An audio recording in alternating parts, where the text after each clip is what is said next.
secret societies. Even men whom one would not readily associate with such things, like Boyle and Newton. And with only one exception, each alleged Grand Master had some contact, sometimes direct, sometimes through close mutual friends, with those who preceded and succeeded him. As far as we could determine, there was only one apparent in the chain. And even this, which seems to have occurred around the French Revolution, between Maximilian of Lorraine and Charles Nodier, is not by any means conclusive. In the context of this chapter, it is not feasible to discuss each alleged Grand Master in detail. Some of the more obscure figures assume significance only against the background of a given age, and to explain this significance fully would entail lengthy digressions into forgotten byways of history.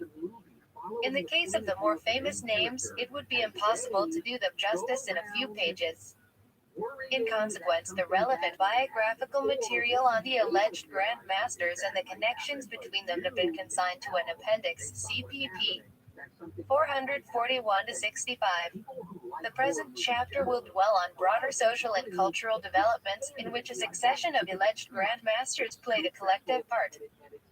It was in such social and cultural developments that our research seemed to yield a discernible trace of the Prieur de Sion's hand. René d'Anjou. Although little known today, René d'Anjou, the King René as he was known, was one of the most important figures in European culture during the years immediately preceding the Renaissance. Born in 1408, during his life he came to hold an awesome array of titles.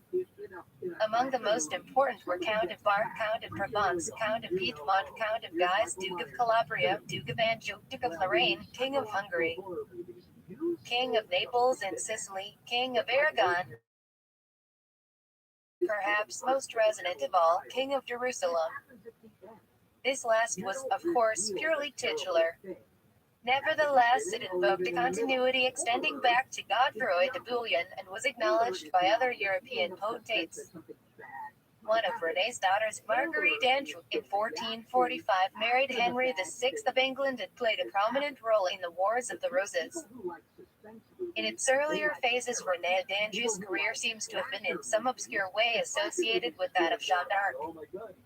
As far as is known, Jeanne was born in the town of Domremy, in the Duchy of Bar, making her René's subject.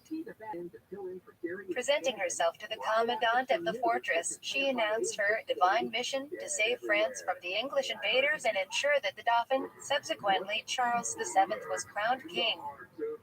In order to perform this mission, she would have had to join the Dauphin at his court at far to the southwest.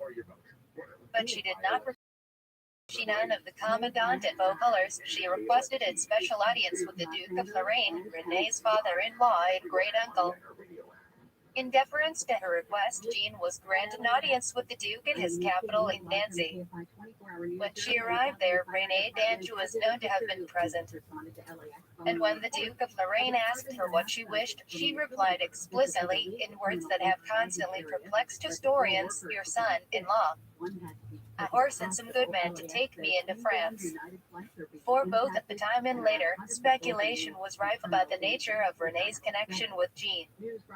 According to some sources, but the fact remains that they knew each other, and that René was present when Jeanne first embarked on her mission.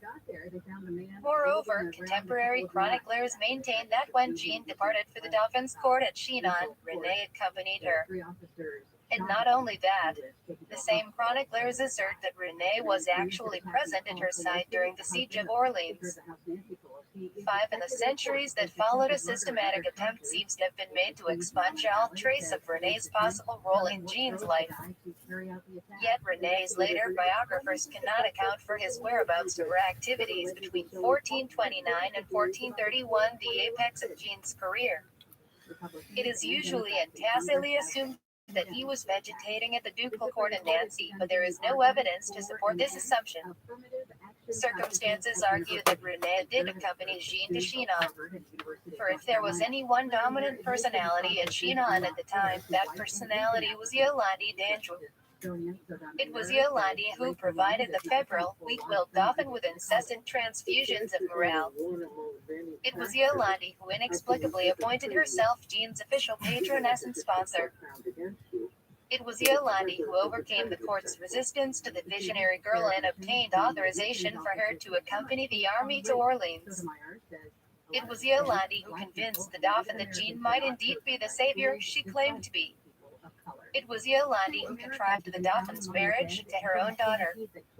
And Yolandi was Renee d'Anjou's mother. As we studied these details, we became increasingly convinced, like many modern historians, that something was being enacted behind the scenes, some intricate, high-level intrigue or audacious design. The more we examined it, the more Jean d'Arc's meteoric career began to suggest a put-up job, as if someone, exploiting popular legends of a virgin from Lorraine and playing ingeniously on mass psychology, had engineered and orchestrated the Maid of Orleans' so-called mission. This did not, of course, presuppose the existence of a secret society, but it rendered the existence of such a society decidedly more plausible. And if such a society did exist, the man presiding over it might well have been Renee d'Anjou. Renee, in the theme of Arcadia, if Renee was associated with Jeanne d'Arc, his later career, for the most part, was distinctly less bellicose. Unlike many of his contemporaries, Renee was less a warrior than a courtier.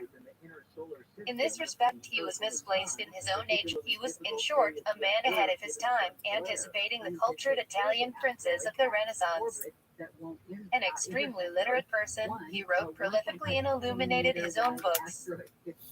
He composed poetry and mystical allegories, as well as compendiums of tournament rules. He sought to promote the advancement of knowledge and at one time employed Christopher Columbus.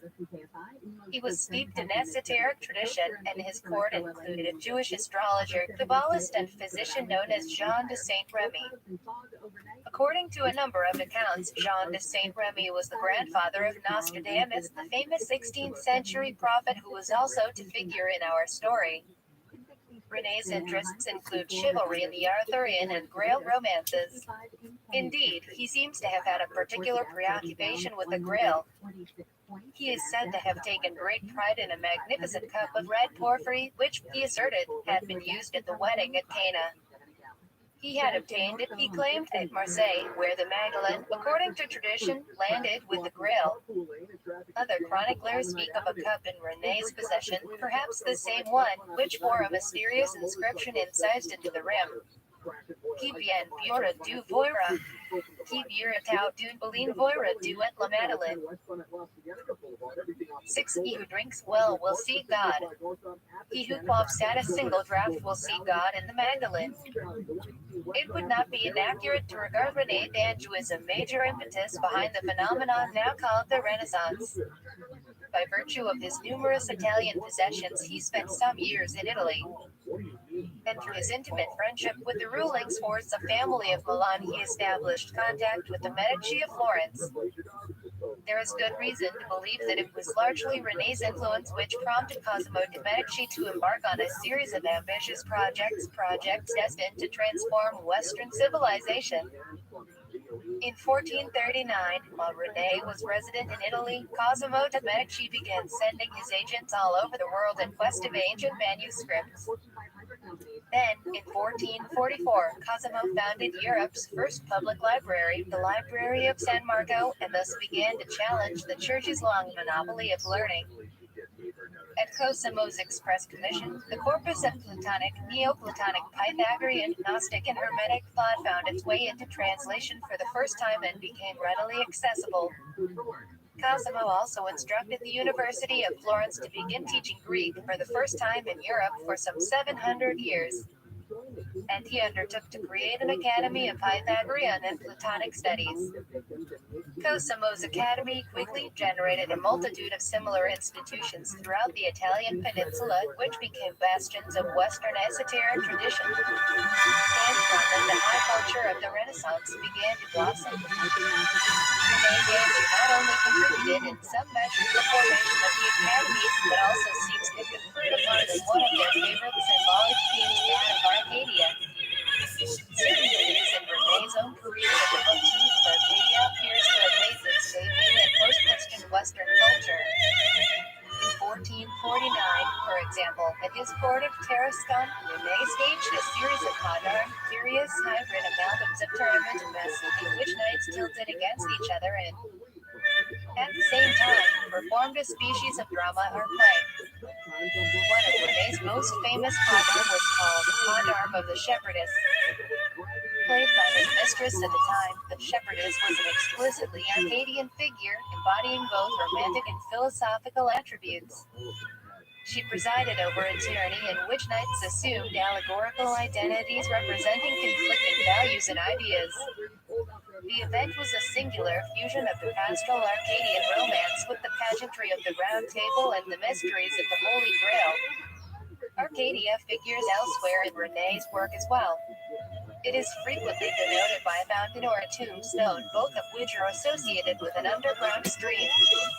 This stream is usually equated with the river Alpheus, the central river in the actual geographical Arcadia in Greece, which flows underground and is said to surface again at the fountain of Arethusa in Sicily. From the most remote antiquity to Coleridge's Kubla Khan, the river Alpheus has been deemed sacred. Its very name derives from the same root as the Greek word alpha, meaning first or source. For Renee, the motif of an underground stream seems to have been extremely rich in symbolic and allegorical resonances. Among other things, it would appear to denote an underground esoteric tradition of Pythagorean, Gnostic, Kabbalistic, and Hermetic thought. But it might also connote something more than a general corpus of teachings, perhaps some very specific factual information, a secret of some sort transmitted in clandestine fashion from generation to generation. It might connote an unacknowledged and thus subterranean bloodline. In the Italian academies, the image of an underground stream appears to have been invested with all these levels of meaning. And it recurs consistently, so much so, indeed, that the academies themselves have often been labeled Arcadian. Thus, in 1502, a major work was published, a long poem entitled Arcadia, by Jacopo Sannazaro, and Renee d'Anjou's Italian entourage of some years before included one Jacques Sannazaro, probably the poet's father. In 1553, Sannazaro's poem was translated into French. It was dedicated, interestingly enough, to the Cardinal of Lenin's ancestor of the 20th century, Count of Lenin, who compiled the genealogies in the Greer documents.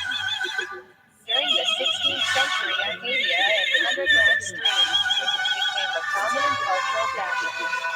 In England, it inspired Sir Philip Sidney's most important work, Arcadia. Seven in Italy, they inspired such illustrious figures as Torquato Tasso, whose masterpiece Jerusalem Delivered deals with the capture of the Holy City by Godefroy de Bouillon. By the 17th century, the motif of Arcadia had culminated in Nicholas Poussin and Les Berger's Arcady. The more we explored the matter, the more apparent it became that something, a tradition of some sort, a hierarchy of values or attitudes, perhaps a specific body of information, was constantly being intimated by the underground stream. This image seems to have assumed obsessive proportions in the minds of certain eminent political families of the period, all of whom, directly or indirectly, figure in the genealogies of the Greer documents. And the families in question seem to have transmitted the image to their protégés in the arts. From Renee d'Anjou, something seems to have passed to the Medici, the Sforza, the Este and the Gonzaga, the last of whom, according to the Greer documents, provided scion with two grandmasters, Ferrante de Gonzaga and Louis de Gonzaga, Duke of Nevers. From them it appears to have found its way into the work of the epoc's most illustrious poets and painters, including Botticelli and Leonardo da Vinci. The Rosicrucian manifestos, a similar dissemination of ideas occurred in the 17th century, first in Germany, then spreading to England. In 1640, the first of the so-called Rosicrucian manifestos appeared, followed by a second tract a year later. These manifestos created a furore at the time, provoking fulminations from the Church and the Jesuits and electing fervently enthusiastic support from liberal factions in Protestant Europe.